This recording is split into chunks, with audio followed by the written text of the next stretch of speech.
سمعنا الكرام على راديو المشاهير اللبناني. بنرحب بست ناتالي فضل الله صاحبة ناتاليز ايجنسي، والى عديد من الاعمال اللي بنكبر فيها نحن. ست ناتالي، اهلا وسهلا فيك على راديو المشاهير. اهلا وسهلا فيكم، وانا انبسطت تعرفت عليك حبيبي. اليوم بدي نوه بشغله، انه اليوم راديو المشاهير كان له وجود حلو، اطفى شيء حلو مع رغم كل هالفوضى اللي كانت موجوده والحوادث اللي صارت.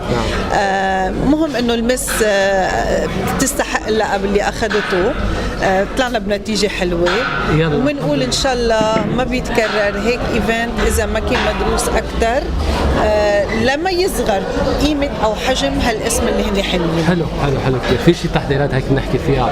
اكيد في تحضيرات كثير كبيره على صعيد مهرجانات، بس هدفتها مثل ما بيقولوا لاول موسم صيفي جاي، لانه انت شايف الوضع بلبنان. نعم.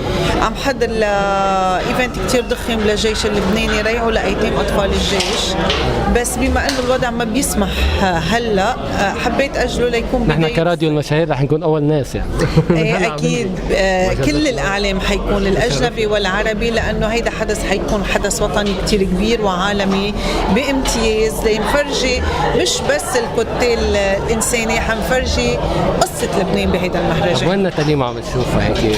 لا بالعكس، ناتالي موجوده على التلفزيونات دايما. امبارح كان عندي لقاء على التلفزيون مباشر، على طول انا على التلفزيونات والراديوات.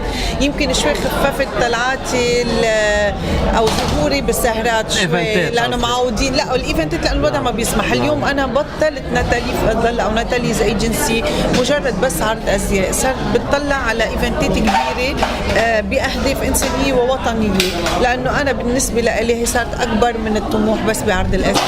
بما انه صار في شح بعرض الازياء، ما بقى الناس مع مصاري ومرتاحه لهيدا الوضع، خفت. مش نحن اللي خفينا، هني خفوا. بدها تشتغل شغله منا بالمستوى اللي تعودت تعطيها للناس. انا بفضل اقعد ببيتي على اني اعطي عمل مش ناجح او فاشل، لانه ما نضحك على حالنا. اذا ما في ماده تدعم العمل اللي انت عم تعمله، ما ممكن توصل للنتيجه اللي انت بدك اياها. وانا توصل لنتيجه اقل من اللي انا حطيتها اكيد ما بتلاقيها. ناتالي فضل الله، شكرا لك. شكرا لك. بمدى باريس، وان شاء الله على طول هيك بنشوف ايفنتات كبيره هيك عم تعمليها. انت جود لك لك. نورة راديو المشاهير اللبناني، تحيه لك من علاء الجوهري. ان شاء الله هيك بنشوفك يا رب بالامم، يعني تستاهل، عم ترفع راس لبنان. تسلم، الله يخليك. ثانك يو لك.